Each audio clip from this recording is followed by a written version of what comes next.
ஜனவரி 30ஆம் தேதி அம்மாக்கும் அப்பாவுக்கும் 60ஆம் கல்யாணம் பண்ணலான்னு சொல்லி ஏற்பாடு பண்ணியிருந்தோம். கல்யாணம் வந்து ஆரகலூரில் இருக்க சிவன் கோவிலில் தான் அரேஞ்ச் பண்ணியிருந்தோம். ஏற்கனவே அந்த கோவில் ஐயர்கிட்டலாம் பேசி புக் பண்ணியாச்சு. அப்பாவோட நட்சத்திரப்படி ஜனவரி 30ஆம் தேதி தான் பண்ணணும்னு சொல்லியிருந்தாங்க. கல்யாணம் வந்து 60 வயசு ஆரம்பிக்கும் போது இல்லை 60 வயசு முடிகிற டைமில் பண்ணால் தான் அதுக்கான பலன் வந்து கிடைக்கும்னு சொல்லியிருந்தாங்க. பூஜை வந்து செம்ம சூப்பராக பண்ணியிருந்தாங்க. ஒரு 11 கலசம் வச்சு அதுக்கு பூஜை பண்ணி யாகம் வளர்த்து அதுக்கப்புறம் அந்த கலசத்தோட தண்ணி எடுத்து அப்பா அம்மா 2 பேருக்கும் மேலே ஊற்றி முறையாக நம்ம எப்படி கல்யாணம் பண்ணுவாங்க, தாலி கட்டி 3 முறை மாலை மாற்றி இந்த மாதிரிலாம் சூப்பராக பண்ணியிருந்தாங்க.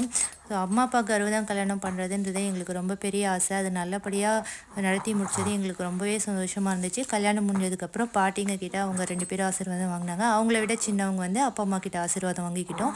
மத்தியானம் லஞ்ச் வந்து வெளியில் ஆர்டர் பண்ணி கோவிலே டெலிவரி பண்ணிட்டாங்க. ஸோ லஞ்ச் வந்து கோவிலே சாப்பிட்டுட்டோம். வந்த எல்லாத்துக்கும் வந்து ஒரு சூப்பரான ரிட்டன் கிஃப்ட்டும் கொடுத்து அந்த நாளை சூப்பராக முடிச்சாச்சு.